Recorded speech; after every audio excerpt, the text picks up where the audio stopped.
Swimmers, तो देखिए pool start होने वाला है और अब 2 ही दिन और रह गया है। पानी भरना स्टार्ट हो गया, आप लोग देख रहे हो। अभी पूल में पानी नहीं है, तो फिर मुझे लगा कि एक वीडियो बनानी चाहिए जो कि बहुत ज़्यादा इंपॉर्टेंट होगी आप लोग के लिए और जो लोग नए स्विमर्स हैं, जो नए लर्नर हैं उनके लिए। क्योंकि देखिए आपने कई सारी न्यूज़ सुनी होगी कि लर्निंग पूल में हादसा हो जाता है, कुछ लोग डूब जाते हैं, जबकि वहाँ लर्निंग पूल में क्या होता है 4 फीट से 5 फीट ही मैक्स टू मैक्स गहरा होता है पानी। तो ऐसा क्यों होता है? उसका एक रीज़न होता है कि जो स्विमिंग पूल का स्ट्रक्चर होता है वो स्लोप वाइज होता है, जैसे आप वीडियो में देख रहे हो, ठीक है। रेफरेंस के लिए मैंने शिव बहादुर को लिया है, तो फिर आप देखो कि जहाँ पे 4.5 या 5 फीट गहरा है वहाँ पे पानी कहाँ तक रहता है, ऑलमोस्ट चेस्ट तक रहता है पानी। और उस कंडीशन में अगर आपकी बॉडी स्लिप कर जाती है तो फिर क्या होता है कि आप वहाँ पे बैलेंस नहीं बना पाओगे, अगर आप लर्नर हो, अगर आप बिगनर हो। और दूसरा रीज़न सबसे बड़ा होता है कि जब पूल में पानी नहीं होता है तब तो गहराई एकदम आपको क्लियरली पता चलती है कि कितना गहरा है, लेकिन जब पूल में पानी भर जाता है तो फिर वो जो बेस होता है स्विमिंग पूल का वो उठा हुआ लगता है। उसके पीछे की साइंस होती है रिफ्रैक्शन ऑफ लाइट। तो जो गहराई का परसेप्शन होता है वो गलत क्यों हो जाता है, उसके पीछे का रीज़न मैं बताता हूँ। साइंस से रिलेटेड है, तो जो साइंस के स्टूडेंट होंगे वो थोड़ा सा अच्छे से इसको समझ पाएंगे। मैं फ़ोटोज़ भी और वीडियोज़ भी लगाते रहूँगा तो और क्लियर आप समझ पाओगे। तो देखिए आपने एक टर्म सुना होगा, refraction of light. Refraction of light मतलब जब एक मीडियम से दूसरे मीडियम पे लाइट जाती है तो कुछ बेंड होती है, मतलब अपने पाथ से डाइवर्ट होती है। मान लीजिए वाटर से एयर की तरफ आ रही है तो फिर वो डाइवर्ट हो जाएगी, ठीक है। एयर से वाटर की तरफ जा रही है तो फिर वो डाइवर्ट हो जाएगी। तो जब लाइट रेज ही डाइवर्ट हो जाती है तो फिर उससे क्या होता है कि जो एक्चुअल डेप्थ है वो हम लोग को पता नहीं चल पाती है। तो जब लाइट रेज वाटर से एयर की तरफ मूव होती है तो फिर वो नॉर्मल से दूर होने लगती है, मतलब नॉर्मल लाइन से दूर होती है। ये साइंस वाले लोग अच्छे से समझ रहे होंगे कि मैं क्या बात कर रहा हूँ।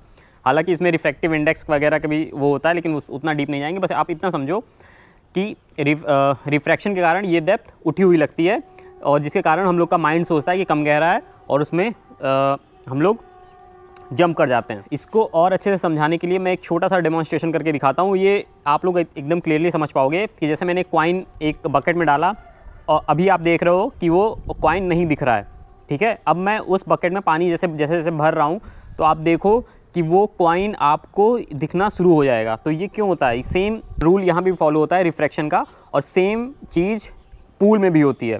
पूल में या लेक में हर जगह सेम रूल ही फॉलो होता है कि जब वहाँ पे पानी नहीं है तो फिर आपको क्लियरली डेप्थ दिख रहा है, क्लियरली उसका गहराई दिख रही है, लेकिन जैसे पानी भरता है तो फिर गहराई उठी हुई लगती है। जैसे आपने देखा कि कॉइन भी ईज़िली उठा हुआ लगा और आपको ईज़िली विजिबल हो गया। तो इस चीज़ को अच्छे से समझो और इस चीज़ की इंपॉर्टेंस को और कितना डेंजरस हो सकता है ये, इस चीज़ को अच्छे से समझो।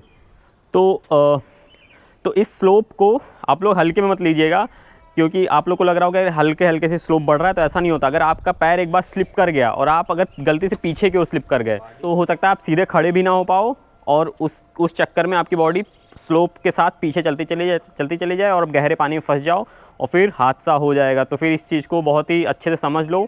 अब जो लोग लर्निंग फेज़ में हैं या जो लोग सीखने जा रहे हैं वो लोग इस चीज़ को हल्के में नहीं लेंगे। जनरली गलती क्या होती है ना कि जब पानी पूरा भरा हुआ रहता है तो कोई लर्नर जब पहले दिन आता है ना तो सोचता है कि कम गहरा है, क्योंकि ऊपर से तो लगेगा कि कम गहरा है, लेकिन क्या होता है एक्चुअल में उसकी डेप्थ ज़्यादा होती है। तो फिर डायरेक्टली आके वो जंप कर जाता है। जहाँ पे 5 से 6 फीट लिखा हुआ है डेप्थ, वो सफिशिएंट है एक 6 फीट इंसान को डुबोने के लिए, ठीक है। तो इस चीज़ को आप अच्छे से समझ लो कि अगर आपकी हाइट 6 फीट है, 6.5 फीट है, 7 फीट भी है, तो भी 5 से 6 फीट का पानी इतना इनफ होता है कि उसमें आप डूब सकते हो। तो अभी आप लोग माइकल को देख रहे हो। माइकल की हाइट है अराउंड 6 फीट 1 या 6 कितना है 6 फीट 3 इंच। तो अभी माइकल की हाइट देखिए 6 फीट 3 इंच है और माइकल खड़े हैं सबसे कम गहरे में, तब भी पानी का लेवल लगभग इसके चेस्ट तक आ रहा है, ठीक। थोड़ा सा 5 और 6 फीट में आओ, 5 से 6, ये बीच वाले में, ये सबसे ज़्यादा हादसा यहीं पे होता है। देखो इंसान को लगता है कि वो 6 फीट का है, ठीक, तो है तो सही, एकदम क्लियर बात। लेकिन पानी अगर आपका यहाँ तक रहेगा और गलती से भी गलती से भी अगर बॉडी पीछे को टर्न हो गई तो फिर वो बैलेंस नहीं कर पाएगा, क्योंकि नीचे स्लोप भी है। वो जब बैलेंस करने के चक्कर में क्या होगा, बॉडी उसकी टिल्ट हो जाएगी, फिर ऐसे धीरे धीरे करते करते वो गहरे में चला जाएगा। तो आप लोग सोच लो कि हाइट का उतना रोल नहीं होता इसमें, आपको बहुत शांत रहना पड़ेगा, बॉडी को बैलेंस बनाने की कोशिश करनी पड़ेगी। तो जैसे पूल में अगर आपको वॉक करना हो तो इस तरह एकदम फ्लैट पैर को नहीं रखना है, आपको क्या करना है, एडी पैर से उठा के हल्के हल्के वॉक करना है। तो फिर आप ना तो ईजिली बैलेंस कर लोगे बॉडी अपनी। तो ये सब पॉइंट्स को मैं बताऊंगा जब पूल में पानी भर जाएगा, तो फिर इस सब को दिखाऊंगा भी, तो फिर आप लोग और अच्छे से समझ पाओगे इसको। बाकी पूल का पानी तो ऑलमोस्ट ऑलमोस्ट क्या, गहरा वाला तो ऑलमोस्ट भर गया। अब देखिए यहाँ पे, देखिए यहाँ पे थोड़ा सा और क्लियर समझ पाएंगे आप। अब आप देख रहे हो कि कितना कम गहरा लग रहा है ये, लेकिन ये अभी कुछ नहीं तो 5 फीट तो आराम से गहरा है ये, 4.5 से 5 फीट गहरा है, क्योंकि ये स्लोप ही सिर्फ 4.5 फीट का है। तो इस पानी में कोई भी बिगनर होगा जो 5 फीट से लेके 6 फीट के बीच में होगा, वो यहाँ पे बहुत ईजिली डूब सकता है। एकदम लग ही नहीं रहा कि, लग रहा है कि 2 फीट ही गहरा होगा, 2-3 लग रहा है 2-3 ही फीट गहरा है, लेकिन ऐसा नहीं है। ये बहुत डेंजरस सिचुएशन होती है, मतलब इस चीज़ को बहुत अच्छे से आप लोग समझो। तो इस चीज़ से आप लोग बच कैसे सकते हो, कुछ पॉइंट्स होते हैं, उसको बहुत ध्यान में रखना है। तो मान लीजिए कि जैसे आप पूल में उतरे, पूल में थोड़ा सा आप वॉक करने पे आपको पता चल गया कि स्लोप किस तरफ है, तो अगर आप उस तरफ बढ़ना चाहते हो तो वॉल के पास में रहो, साइड वॉल के पास में रहो, बहुत धीरे धीरे उतरो, तब आपको अंदाज़ा हो जाएगा कि वो एक कदम आपका कितना ज़्यादा मुश्किल होता है स्लोप में आगे बढ़ते वक्त। जब भी आप पूल में इंटर कर रहे हो, सबसे पहले अगर नया पूल है तो वहाँ की पहले इन्फॉर्मेशन ले लो कि कहाँ पे गहरा ज़्यादा है, कहाँ पे गहरा कम है, लाइफ गार्ड हैं कि नहीं है, सब कुछ अच्छे से चेक कर लो, उसके बाद पूल में उतरना शुरू करो। और दूसरी बात जो मैंने अभी बताई कि अगर 5 फीट पानी लिखा हुआ है कि 5 फीट गहरा है और आपकी हाइट 6 फीट तक भी है, तो भी 5 फीट वाले में मत उतरो। सबसे पहले जितना और सबसे कम है 3 फीट 4 फीट, वहाँ पे उतरो आराम से, एंड वहाँ पे थोड़ा बहुत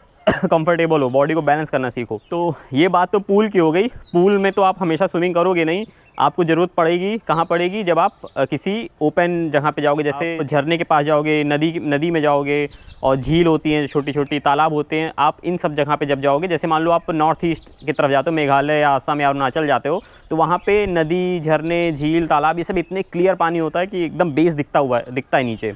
और फिर वो बेस हम लोग को लगता है कि बहुत कम गहरा है, क्योंकि रिफ्रैक्शन के कारण वो बेस उठा हुआ लगता है। और जैसे जो एक्सपीरियंस लोग हैं वो तो जानते हैं कि गहराई कितनी है, लेकिन जो नए लोग होते हैं जो हल्की फुल्की स्विमिंग सीख जाते हैं, वो वहाँ पे डाइव लगा देते हैं। और जब डाइव लगाते हैं, तब जब डाइव लगाने के बाद उनको पता चलता है यार ये तो बहुत गहरा है। तो अगर उनको स्विमिंग आती भी रहती है ना, तो डर के मारे उनका हाथ पैर काम करना बंद हो जाता है। तो उस चक्कर में क्या होता है, फिर हादसा हो जाता है, वो डूब जाते हैं या फिर उनको बहुत मुश्किल से बचाया जाता है। तो इन सब सेफ्टी को आप लोग अच्छे से समझ लो कि आप लोगों को कैसे स्विमिंग सीखनी है सेफ्टी के साथ, और इस सीज़न आप लोग स्विमिंग सीखो। आई होप सब लोग स्विमिंग सीख जाओ।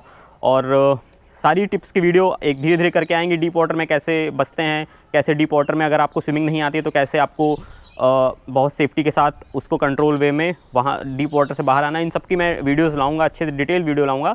तो आप लोग इस चैनल को सब्सक्राइब कर लो और अपनी स्विमिंग की जर्नी स्टार्ट करो। ठीक है, मिलते हैं नेक्स्ट वीडियो में। Thank you and happy swimming. News reporter सानज के साथ आज तक।